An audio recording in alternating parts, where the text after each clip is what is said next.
That was only the beginning. The real storm was about to hit. The minister cleared his throat, clearly uncomfortable, and tried to continue the ceremony. For a few fragile seconds, the room fell quiet again. I thought maybe, just maybe, it would pass. I was wrong. Darius suddenly stood up. The scrape of his chair against the marble floor echoed through the hall like a gunshot. 400 heads turned at once. "Mom," he said loudly, his voice dripping with mock concern, "are you seriously doing this?" My heart slammed against my ribs. The minister froze. The musicians stopped playing. Eli's hand tightened around mine. I turned to face my son, the boy I had carried inside me for 9 months, the child I had raised alone after his father died. "Darius," I whispered, "please sit down." But Tasha stood up too, her heels clicking sharply as she crossed her arms and smirked. "No, Ellie, someone needs to say it." A low murmur rippled through the guests. Tasha gestured toward Eli like he was something stuck to the bottom of her shoe. "This man, this nobody, you expect us to pretend he's going to be a stepfather to our children," she laughed sharply. "He looks like he can barely afford his own suit." Her family began to laugh, not nervous laughter, not awkward laughter, cruel laughter. Her brothers snorted. Her cousins shook their heads. Her mother laughed openly now, whispering to the woman beside her. Even people I didn't recognize joined in, feeding off the humiliation like vultures. I felt like the air had been sucked out of my lungs. I looked around the room I had paid for. The flowers, the lights, the music, 15 years of loneliness, 15 years of grief, and this is how they chose to treat me. Darius shook his head dramatically. "Mom, Dad worked himself into the grave to give us a good life. And now you bring this." He pointed at Eli. "What does he even do? Does he have anything to his name?" Eli remained silent. Calm, still, that silence only made them bolder. Tasha laughed again, louder this time. "Let us be honest, he's marrying you for security, a roof, maybe a caretaker when you get sick." That's when something inside me snapped. A deep, primal crack. I stepped forward, my hands shaking but my voice steady. "Enough." The room fell silent. I looked straight at my son. "I raised you better than this." Darius scoffed. "You raised me to have standards." "No," I said quietly. "I raised you to have character." I turned slowly, letting my eyes meet every face in Tasha's family. "This is my wedding, my life, and anyone who disrespects my husband is no longer welcome here." Tasha blinked. "You can't be serious." "Oh, I am." I lifted my chin. "All of you, leave." Gasps erupted across the hall. Brenda shot to her feet. "Excuse me, do you know who we are?" "Yes," I said. "You're people who laugh at kindness." Darius stared at me like I'd slapped him. "Mom, you're choosing him over your own son." My voice broke, just slightly. "I'm choosing dignity." The security staff hesitated, unsure. Eli finally spoke. His voice was low but firm. "Please escort them out." They laughed again. Until the guards moved. One by one, chairs scraped back. Angry voices filled the air. Tasha cursed under her breath. Brenda shouted that I'd regret this. Darius didn't say a word as he walked past me, his face red with fury and disbelief. 400 guests watched in stunned silence as nearly 50 people were escorted out. When the doors closed behind them, the room felt lighter. I finally exhaled. My knees nearly gave out. Eli turned to me then, his eyes gentle, unwavering. He lifted my trembling hands and kissed my knuckles.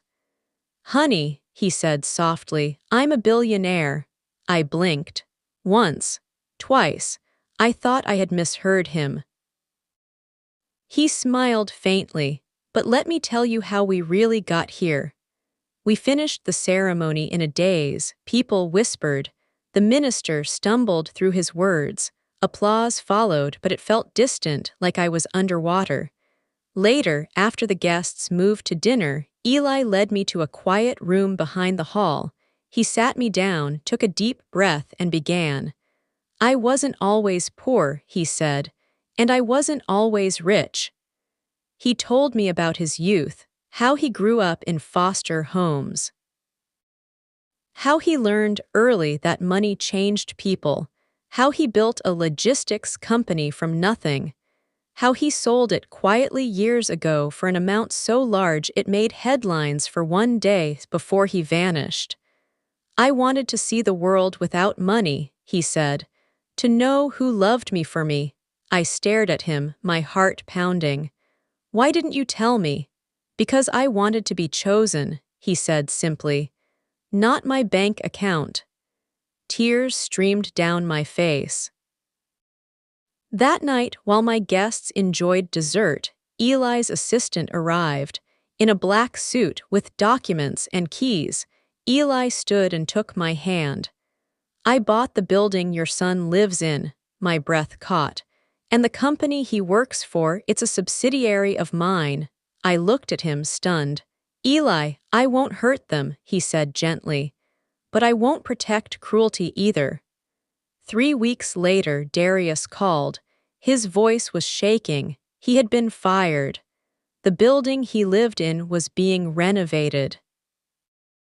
Lease not renewed. Tasha's family, under investigation.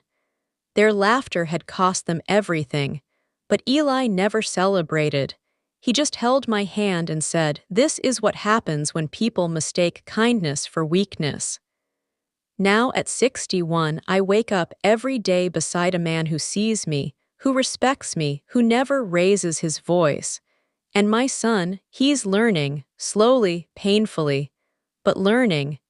If there's one thing I want you to remember, it's this: love doesn't need approval. Dignity doesn't need permission.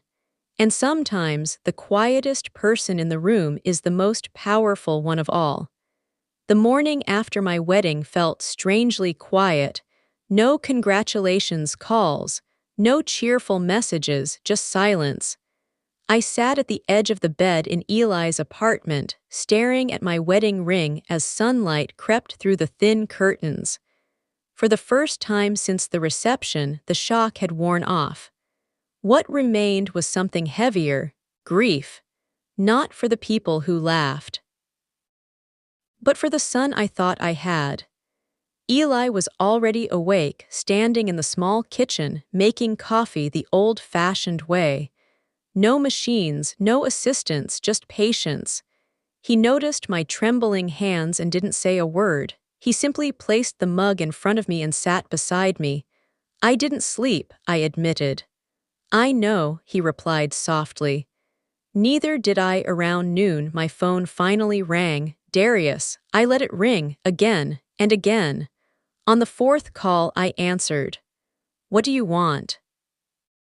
I asked quietly. His voice was sharp, defensive. You humiliated us. Do you have any idea what people are saying? I almost laughed. No, I said. I know what you said on my wedding day. There was a pause. Tasha was emotional. So were you, I replied, but you chose cruelty. He exhaled loudly. You chose a stranger over your own blood. That stranger, I said calmly, stood beside me when my own son stood up to tear me down. Another pause, longer this time, then his tone changed. Mom. I lost my job. My heart clenched despite myself. I know. What do you mean you know? He snapped. I mean actions have consequences, I said. For everyone, he laughed bitterly. Did he do this, your husband? I looked at Eli across the room. He wasn't listening or pretending not to. No, I said, you did this. Darius hung up without another word. That evening, Eli finally told me more. We sat on a worn couch, fingers intertwined. When I was young, he began, I watched my mother marry for love, and I watched her family destroy that love because the man was poor. He swallowed. I promised myself I'd never let money define me or control me. He told me about boardrooms, private jets, lawyers who spoke in millions like they were pennies. He told me about friends who vanished when he stopped paying, women who loved his lifestyle, not his soul. So I walked away, he said. I kept enough to live quietly. The rest I put where it could grow without noise. And me, I whispered. You chose me when you thought I had nothing, he said. That's how I knew. A week later, the truth exploded publicly. An article surfaced, then another, Tasha's father's company, fraud, laundering, investigations, photos of luxury cars seized, properties frozen. People started connecting dots. My phone rang nonstop, old friends, distant relatives, even people who laughed at the wedding. I didn't answer. Then one afternoon, there was a knock at the door. Tasha. She looked nothing like the woman in the red dress. No makeup, hair pulled back, eyes swollen. She dropped to her knees. I'm sorry, she sobbed. Please tell him to stop. We didn't know who he was. I felt something inside me go cold. I looked down at her and said the words I'll never forget. You didn't disrespect him because you thought he was poor. You disrespected him because you thought you were better. Eli stepped forward then. He didn't raise his voice, he didn't smile. This has nothing to do with revenge, he said calmly. I didn't create your father's crimes, I didn't put words in your mouth, I simply stopped protecting people who laughed at kindness. Tasha left without another word. Weeks passed. Darius tried again, this time in person. He looked smaller somehow. Older. I was wrong, he said quietly. I thought strength came from money. I studied his face. The boy I once held. The man he became. Strength, I said, comes from who you protect when it costs you something. He nodded, tears falling freely now. I didn't forgive him that day. But I didn't close the door either, because healing isn't instant. And love doesn't erase accountability. Today my life is quieter, richer in ways no bank statement can show. I wake up beside a man who never needed to raise his voice to be powerful. And the people who laughed, they learned too late. That the woman they mocked and the man they dismissed were never weak. They were just patient. 3 months passed. Life didn't explode theatish the way people imagine when wealth and scandal collide. It softened instead. Like a storm that had already destroyed everything loud, leaving behind only quiet truths. Eli and I moved into a small house by the lake, not because we had to, because we wanted to. No guards, no gates. Just water, trees, and silence that felt earned. One evening, as the sun melted into the lake, Eli asked me a question I hadn't expected. Do you still want your son in your life? I didn't answer right away, because the truth was complicated. I want my son, I said slowly. Not the man he became when he thought money made him untouchable. Eli nodded. Then give him one last chance to show you who he chooses to be. A week later, Darius came to the lake house. He didn't arrive in a luxury car this time. He didn't wear a designer suit. He came alone. I left Tasha, he said quietly the moment he stepped inside. I searched his face. Why? Because when everything fell apart, he said, voice shaking, she blamed everyone but herself, including you, including Eli. Eli stayed silent. He always did when it mattered most. Darius swallowed hard. I don't expect forgiveness. I need you to know I finally understand. Understand what? I asked. That I became someone Dad would have been ashamed of, he said. I measured people by what they had, and I lost everything that mattered. I felt tears rise, but I didn't rush toward him. Love doesn't mean erasing pain. I raised you alone after your father died, I said softly. Not so you could become rich, but so you could become decent. He nodded. I know, and I failed. Silence filled the room, then Eli spoke. Failure isn't the end, he said calmly. Refusing to change is. Darius looked at him, really looked at him for the first time without judgment. Why didn't you destroy us completely? He asked. You could have. Eli's answer was simple. Because your mother still loves you. That broke him. Darius cried like a child that day, not from loss of money, but from the weight of who he had been. I didn't say, I forgive you. Not yet. Instead, I said, if you want to be part of my life, you start from the bottom. No shortcuts, no entitlement. He nodded. I will. Over the next months, I watched my son rebuild himself quietly. He took a modest job, paid his own rent, apologized to people he once looked down on. Some doors stayed closed, that was the price. Tasha tried to come back once. She sent a message saying she missed the life, the comfort, the status. Darius didn't reply. That told me more than words ever could. As for Eli's wealth, most people never found out the full truth, and the ones who didn't matter. Eli funded schools anonymously, paid hospital bills without names attached. He believed generosity should be silent. One night, as we sat by the lake, I asked him, do you ever regret hiding who you were? He smiled. No, it showed me who others were. At 61, I learned something I wish I'd known earlier. Some people don't love you, they love what they think you can give them. And when you give them nothing, they show you everything. My wedding day wasn't ruined. It revealed the truth. And the man they laughed at. He gave me a life filled with respect, peace, and quiet joy.